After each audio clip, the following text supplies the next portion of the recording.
রাজধানীর শাহবাগে তৃতীয় দিনের মতো কর্মসূচি পালন করছেন ইবতেদায়ী মাদ্রাসা শিক্ষকরা। সেখানকার সবশেষ খবর জানাতে যুক্ত হয়েছেন শাহিনুল ইসলাম সাগর। দাবি পূরণে আজ দুপুর পর্যন্ত আলটিমেটাম দিয়েছেন শিক্ষকরা। এরপরে তাদের কর্মসূচি কি হতে পারে সে ব্যাপারে কিছু জানতে পেরেছেন কিনা জানাবেন। এছাড়া এ নিয়ে শিক্ষা মন্ত্রণালয়ের কেউ তাদের সঙ্গে যোগাযোগ করেছেন কিনা।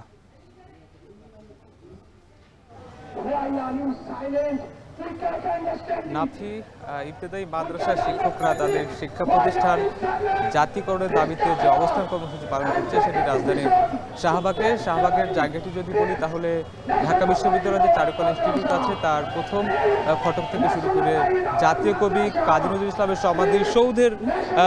সমাধিসৌধের আগ পর্যন্ত এই জায়গাটিতে তারা অবস্থান করছে। আর আজকে দুপুর পর্যন্ত তাদের একটা আলটিমেটাম দেওয়া হয়েছে, যেটা গতকাল দিয়েছিল। সেটা হচ্ছে আগামী 24 ঘন্টার মধ্যে যদি তাদের শিক্ষা প্রতিষ্ঠান জাতীয়করণের ঘোষণা না আসে সেক্ষেত্রে তারা কঠোর কর্মসূচির ঘোষণা দেবে। আমি শিক্ষক যারা নেতৃবৃন্দ আছে তাদের সঙ্গে আমার কথা হয়েছে, তারা বলেছেন যে যদি তাদের কথা সরকার কর্ণপাত না করেন সেক্ষেত্রে তারা আরও কঠোর কর্মসূচির হুঁশিয়ারি দেবেন। এমনকি তারা বলছেন যে তাদের আর কোনো গতি নাই, সুতরাং তারা বলতে চাচ্ছেন যে তারা জাতীয়করণের দাবি পূরণ না হলে এই জায়গা থেকে তারা বাসায় ফিরবেন না, এবং তারা কথা গণমাধ্যমকে তারা জানিয়েছেন। আর শিক্ষা মন্ত্রণালয় থেকে কোনো প্রতিনিধি দল এখন পর্যন্ত তাদের সঙ্গে যোগাযোগ করেননি, এবং তারা চাচ্ছেন যে যদি কারোর সঙ্গে কোনোভাবে তারা যোগাযোগ করতে পারেন সেক্ষেত্রে সেই তথ্যগুলো আমাদেরকে তারা জানাবেন। আর যদি আমি সার্বিক দিক থেকে বলি তাহলে বলতে হয় যে সারা দেশে ইবতেদায়ী যে মাদ্রাসা আছে সেটির সংখ্যা 12,000-এর বেশি, যেখানে শিক্ষকরা প্রায় 60,000-এর বেশি সংখ্যক শিক্ষকরা সেখানে কর্মরত আছেন। আর আরেকটা কথা বলে রাখি যে 1984 সালের পর থেকে মাত্র 1519টি শিক্ষা প্রতিষ্ঠানে শুধুমাত্র বেতন ভাতা সরকারি সুযোগ সুবিধা তারা পান।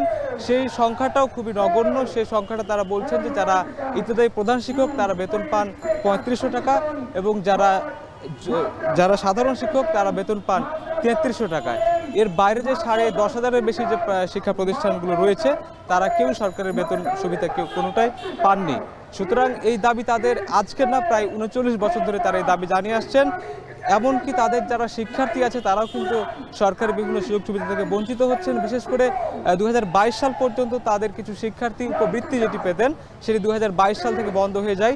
2026 সালে জানুয়ারি মাস থেকে আবার সেটি সচল থাকার কথা থাকলেও সেটি এখন পর্যন্ত তারা পাননি।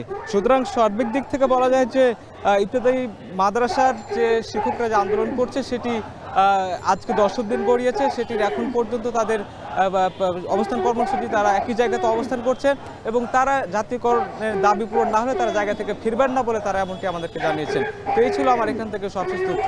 নাফি, চাকরির জাতীয়করণের দাবিতে শাহবাগে অবস্থান কর্মসূচি পালন করছেন তৃতীয় দিনের মতো মাদ্রাসা শিক্ষক ইবতেদায়ীরা, এবং সে বিষয়ে জানাতে যুক্ত ছিলেন শাহিনুল ইসলাম সাগর।